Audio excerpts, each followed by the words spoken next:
in order to do the crisscross in the front, you need to have everything ready for that center front. So we've got our 2 tubes for the lower part. I have 2 pieces that are my 18 millimeter elastic. Of course, you can use a little bit wider. And I cut them just a little bit longer than they are, so I can always trim them down. And then I've got my 2 pieces I haven't touched yet for the 15 millimeter and my 2 smaller pieces of elastic. So of course, the easiest thing to do is let's put this one in. And of course, I could also be using my loop turner if it was tighter, but there's still a little bit of room in here. So it's not super tight. If you did make it a little bit tighter, you can always use the loop turner to do this. So when you're putting it in there, you're going to actually see that the seam is going to want to go to one side. So I'm going to put this in this way and try and slide the seam towards the back area.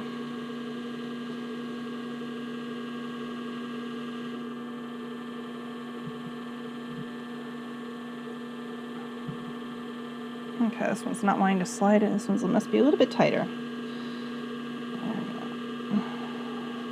Okay, so that's pretty much all the way through. Okay, so I've got my seam at the top. So these are going to be on the bottom part. Okay, I'm going to grab my pins. I'll be right back. Okay, when you have your pins, try and take and pin these. I would pin them right at their angle, right there.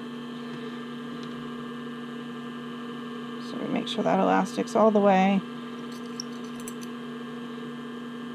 And you know what I'm actually going to do is I'm going to take and I'm just going to stitch that in there. Just going to be basting just to kind of hold it in place.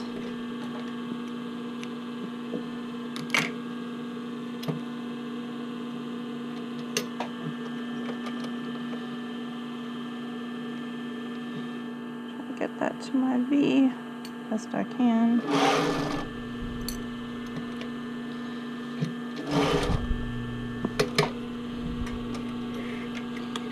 Okay.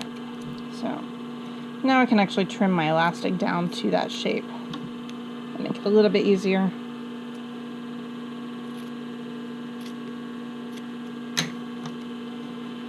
Okay, now we have actually all that loose thread.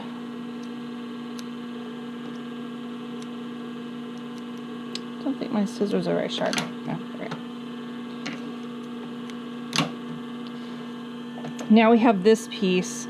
This piece we're only going to fold this one over. So with our wrong sides together, we're going to fold it over, and I'm going to pin it closed.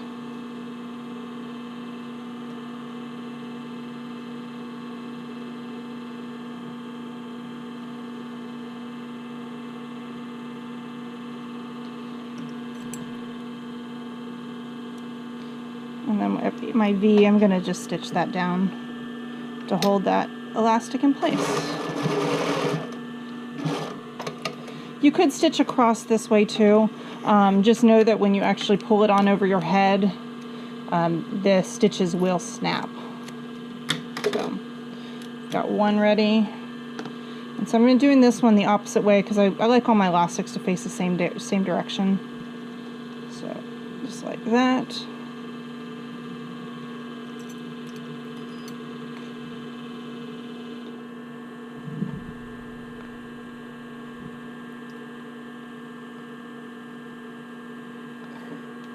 I'm just going to stitch it across at that little point. Well, as long as your stitches are within that 3/8 of an inch, they're not going to show. Okay. So, these are going to be at the top. So what I'm going to do is I'm going to take these 2 pieces, line them up right at that V. I'm just going to put a pin right there holding those together. Okay. And actually, I don't think this has... Yeah, there's no weaving on this part. So So we have that part. I can pull that pin out. Then we're going to take this one, oops, and this one's going to go above, so above where that one is, and lining this up to that edge.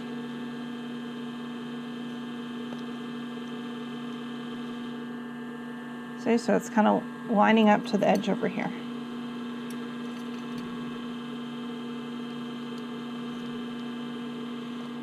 Okay, so far so good. And then we're going to take this one. This one's going to come over here, so it's going to come, this is really the only one that's doing the weaving.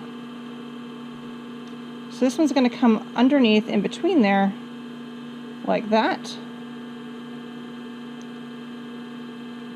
And then we're going to line these pieces up.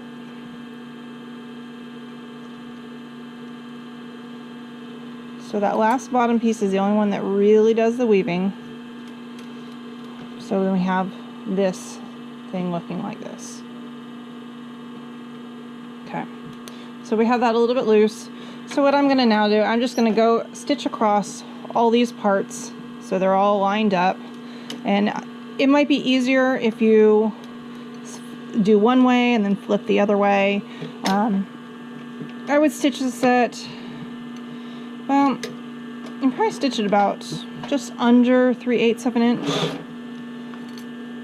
But remember, these, when you're pulling it over, if you hear thread snapping, this is the reason. Okay, we're coming up to that V. When I hit that V, I can then rotate it this way.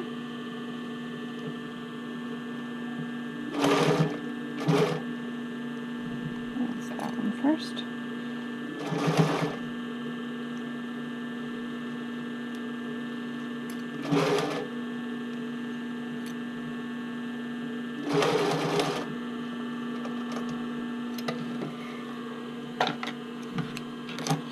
Okay, so there we have, that is our little overlap. See, it looks like a nice complicated weave, but it's really only the one piece that's doing the weaving. And I think this is going to be the right side, since it's less complicated, since the bulk is basically in the back. Okay, so now what I'm going to do to kind of hold this in place is, now this is the front side, so I'm going to take and actually I'm going to line this up to these two pieces. Now this should basically come, so take this all the way up to that edge.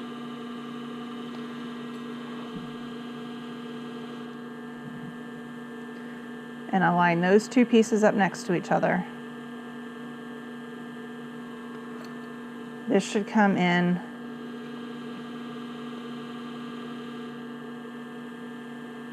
so all those edges line up. This should basically be folded directly in half like that. So this piece will be finished like this. Then I'm going to take this piece on this side and line that up to this edge.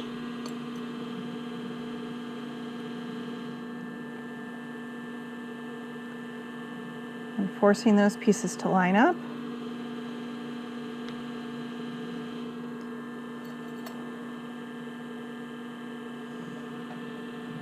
So I'm slouching a little bit. And then with this, I'm also going to do a straight stitch. This side I'm going to do it on this side to make sure nothing moves around.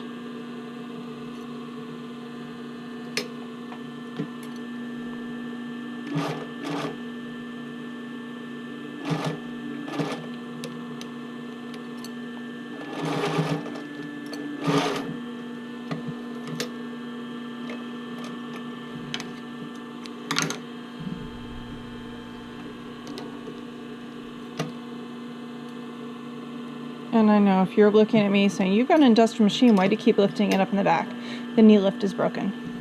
So, in case you were wondering.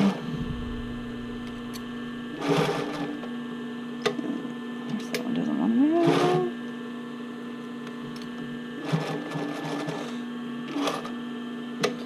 Okay. So then if you look at your front, you're going to have this nice little shape here, that little crisscross. Now don't worry if it's loose. It's actually supposed to be loose because it goes up on the body, so when it's worn, it stretches like this. Okay, and then the last thing I really want to do is I'd like to actually attach my elastic in here. Not on this side though. So what I'll end up doing is basically I'm going to fold this over, and on the back side that I haven't stitched, I'm going to attach my elastic right there. So I've got this wrapped over. You get it wrapped over, and then I'll go grab my elastic for the waistband. So get that folded down.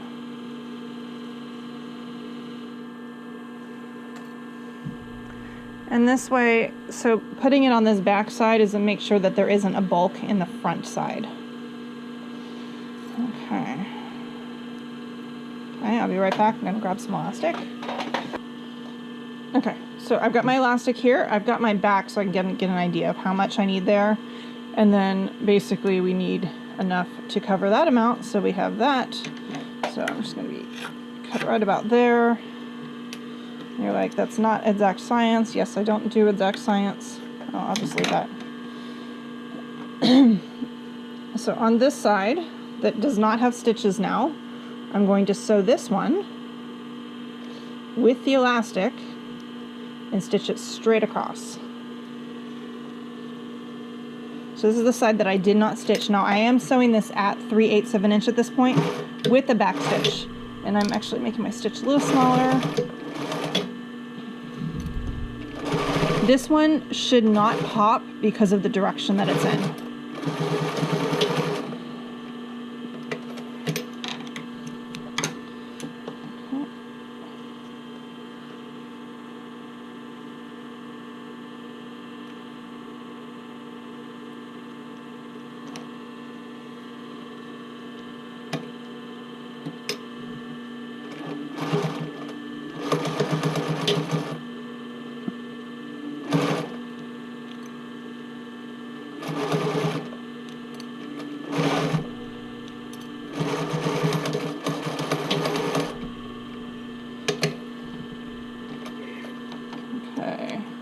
So I can trim down this other elastic that's sticking out there.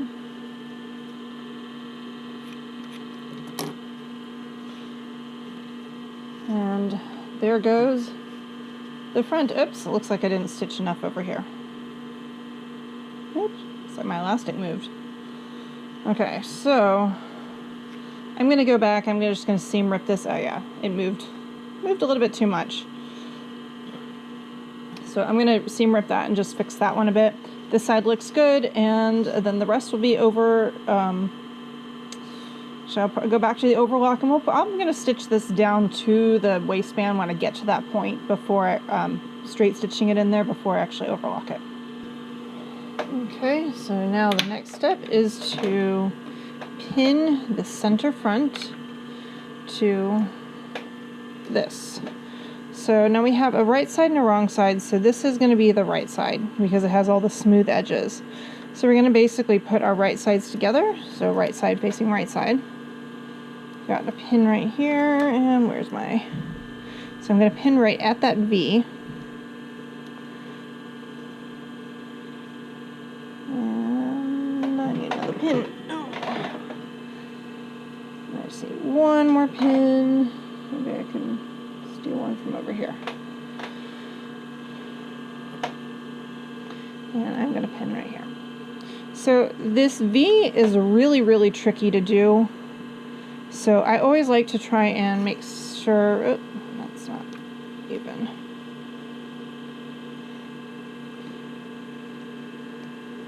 I always like to make sure I stitch about 1 inch to 2 inches right around this area so I get that nice sharp angle. And our seam allowance is going to be 3/8 of an inch right here. And oops, it's not zigzag. So go back to straight. And so I put that pin right at that center. Okay. And then about that way.